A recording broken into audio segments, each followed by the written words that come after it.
तो जैसा कि हमने लास्ट एपिसोड में देखा था, फैंग लॉन्गहाओ की बॉडी को अपने साथ ले जाता है और वो सियाओ यू के साथ उसे जंगल में दफना देता है। प्रिंसेस जनरल से कहती है कि सियाओ यू और उसकी मदर का शहर से बाहर कहीं रहने का इंतजाम करवा दो, क्योंकि अब उन दोनों को यहाँ रहना सेफ नहीं है। जिसके बाद जनरल ऐसा ही करते हैं। अब आगे एपिसोड के स्टार्टिंग में हम देखते हैं कि फैंग जेल में बंद होता है और वो लॉन्गहाओ की सिस्टर सियाओ यू के बारे में सोच रहा था, और तभी वहाँ पर प्रिंसेस फैंग के लिए खाना लेकर आ जाती हैं। प्रिंसेस फैंग से कहती है कि मैं तुम्हें जल्दी यहाँ से बाहर निकाल लूंगी, पर तब तक तुम्हें शांत रहना होगा। प्रिंसेस फैंग से कहती है कि मैं तुम्हारा सारा फेवरेट खाना तुम्हारे लिए लेकर आई हूँ, तुम्हें किसी भी चीज के लिए चिंता करने की जरूरत नहीं है। फैंग जैसे ही खाने को देखता है तो वो काफी खुश होता है और वो कहता है कि इसके अंदर से काफी अच्छी स्मेल आ रही है। तभी प्रिंसेस उसे एक ड्रिंक की बोतल निकाल कर देती है और वो कहती है कि ये मेरे फादर की फेवरेट ड्रिंक है, तुम्हें ये जरूर पसंद आएगी। लेकिन प्रिंसेस ये सब बोलते हुए काफी ज्यादा उदास होती हैं, क्योंकि वो अभी फैंग के लिए कुछ भी नहीं कर पा रही। प्रिंसेस को उदास देखकर फैंग भी उदास हो जाता है। प्रिंसेस सारा खाना बाहर निकालकर फैंग को खाना खाने के लिए कहती हैं। तो फैंग प्रिंसेस से कहता है कि ये सारा खाना बहुत ही बढ़िया है, लेकिन मैं इसे नहीं खा सकता, और वो भी उदास होकर वहाँ रोने लगता है। फैंग को इस तरह उदास देख प्रिंसेस फैंग का मूड बदलने के लिए उससे कहती है कि तुम्हें उदास होने की जरूरत नहीं है, तुम्हें पता है अगर मैं सही समय पर वहाँ नहीं आती तो वो सभी लोग तुम्हें सिटी की सिक्योरिटी पर अटैक करने के जुर्म के इल्जाम में फंसा देते, जिससे ये मामला और भी ज्यादा गंभीर हो जाता। लेकिन तुम्हें इसके लिए खुश होना चाहिए कि मैं बिल्कुल सही समय पर वहाँ पहुँच गई। प्रिंसेस की बात सुनकर फैंग को थोड़ा गिल्टी फील होता है और वो प्रिंसेस से माफी मांगता है। वो कहता है कि मेरी वजह से आपकी फैमिली का नाम भी इसमें इन्वॉल्व हो गया और मेरी ही वजह से ब्रदर लॉन्गहाओ अब हमारे बीच नहीं है। लेकिन जो भी हो, सब कुछ पता होते हुए भी मैं अपने हाथ पर हाथ रखकर नहीं बैठ सकता था। तो प्रिंसेस कहती है कि मेरे कहने का मतलब ये नहीं था, तुम चाहते तो हमारी हेल्प भी ले सकते थे।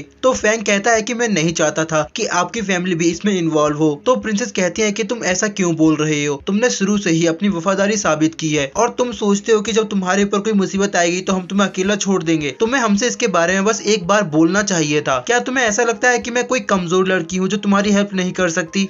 तो फैंग कहता है कि नहीं, ऐसी बात नहीं है, तुमने हमेशा ही मेरी हेल्प की है और मैं नहीं चाहता कि तुम्हारी फैमिली किसी प्रॉब्लम में फंसे, इसीलिए मैंने तुम्हें इसके बारे में कुछ नहीं बताया, क्योंकि मैं तुम पर और बोझ नहीं बनना चाहता। लेकिन फिर भी तुम मेरी हेल्प क्यों कर रही हो? तो ये सुनकर प्रिंसेस थोड़ा सोचने लगती हैं। तो फैंग प्रिंसेस से कहता है कि तुम इतना क्या सोच रही हो? तो प्रिंसेस कहती है कि तुम बिल्कुल मेरे डॉगी की तरह हो और मैंने शुरू से ही तुम्हें उसी की तरह देखा है। अब वो तो मेरे पास नहीं है, लेकिन मैं तुम्हें नहीं खोना चाहती। तो ये सुनकर फैंग का रिएक्शन थोड़ा अजीब होता है। प्रिंसेस फैंग को उसका टोकन वापस करती हैं और कहती हैं कि आगे से तुम इसे किसी को नहीं दे सकते। इसके बाद प्रिंसेस वहाँ से जाने लगती है। तो फैंग प्रिंसेस को पीछे से आवाज देता है और वो कहता है कि जरा खाने को मेरे पास कर दो, मेरा हाथ वहाँ तक नहीं पहुँच रहा है और मुझे बहुत जोर से भूख लगी है। तो प्रिंसेस फैंग से कहती है कि तुम बहुत ही स्ट्रांग हो, इसीलिए मुझे लगता है कि तुम इसे खुद हैंडल कर सकते हो। इसके बाद प्रिंसेस वहाँ से चली जाती है। बाहर आते ही प्रिंसेस उदास हो जाती है और वो सोचने लगती है कि आखिर मैं इसके बारे में इतना क्यों सोचती हूँ, कहीं ये इसलिए तो नहीं क्योंकि ये मेरे डॉगी की तरह मेरे लिए बहुत वफादार है। प्रिंसेस कहती है कि चाहे कुछ भी हो जाए, मैं फैंग को जेल से बाहर निकाल कर रहूंगी, मैं उसे ज्यादा समय तक चैन से ये कैद में नहीं रहने दे सकती। इसके बाद नेक्स्ट डे मॉर्निंग में हमारा सीन शिफ्ट होता है और हम देखते हैं कि वही शॉपकीपर जो कि मास्क बना रहा था, वो फैंग के लगाए हुए मास्क को नीलाम कर रहा था, क्योंकि लोग उस मास्क को पाने के लिए बड़ी बड़ी बोलियां लगा रहे थे। और तभी हम वहाँ पर कुछ लोगों को बात करते हुए देखते हैं। वो लोग बोलते हैं कि फैंग बहुत ही बड़ा हीरो है, उसके मास्क को पाने के लिए लोग बहुत ही बड़ी बड़ी बोलियां लगा रहे हैं, और वैसे भी कल फैंग ने जो किया था वो और कोई नहीं कर सकता। उसकी पूरी बॉडी इंजर्ड हो चुकी थी, लेकिन उसके बावजूद भी उसने हार नहीं मानी और वो अंत में लॉन्गहाओ की बॉडी को लेकर ही गया। और तभी हम देखते हैं कि वहाँ से प्रिंसेस की गाड़ी भी गुजरती है। प्रिंसेस उन सभी लोगों की बातें सुन रही थी और वो ये जानकर काफी खुश होती है कि सिटी में फैंग की रिस्पेक्ट पहले से भी कई गुना बढ़ चुकी है। इसके बाद हमारा व्यू फिर से फैंग पर आता है। फैंग अभी भी भूखा बैठा हुआ था और उसके सामने खाना रखा हुआ था, लेकिन वो उस खाने को खा नहीं सकता था। और तभी वहाँ पर जियांगजी आता है। जियांगजी फैंग को देखकर एक इविल स्माइल देता है। जिसके बाद हमारा व्यू शिफ्ट होता है और हम फिर से प्रिंसेस को देखते हैं। लिली प्रिंसेस को बताती है कि फैंग की पॉपुलैरिटी दिन ब दिन बढ़ती जा रही है और अगर ऐसा ही चलता रहा तो जल्दी फैंग बहुत ही फेमस हो जाएगा, जो कि हमारे लिए बहुत ही अच्छी बात है, क्योंकि इससे हमें फैंग को जेल से बाहर निकालने में काफी मदद मिलेगी। अगर सभी लोग चैंगसी पर प्रेशर डालेंगे तो उन लोगों को फैंग को छोड़ना ही पड़ेगा, और अगर सब कुछ हमारे प्लान के मुताबिक हुआ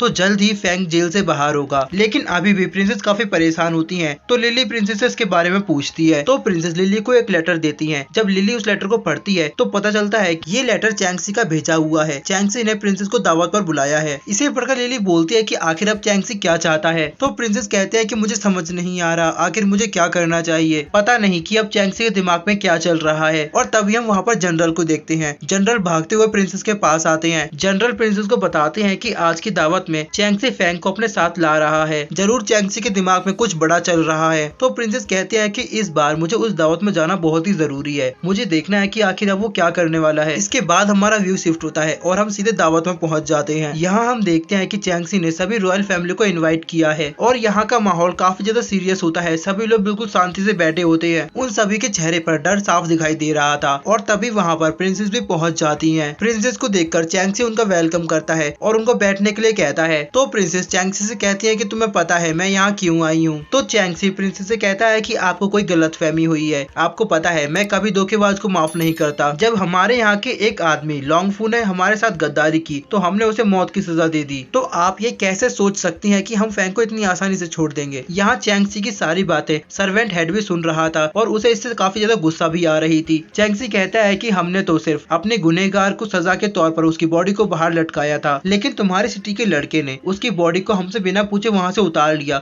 और सिटी से बाहर ले गया। उसने हमारी डिफेंस सिक्योरिटी को भी काफी ज्यादा इंजर्ड किया है। वो यहाँ से बिल्कुल भी बचकर नहीं जा पाएगा। और इसी के साथ हमारा आज का ये एपिसोड यहीं एंड हो जाता है।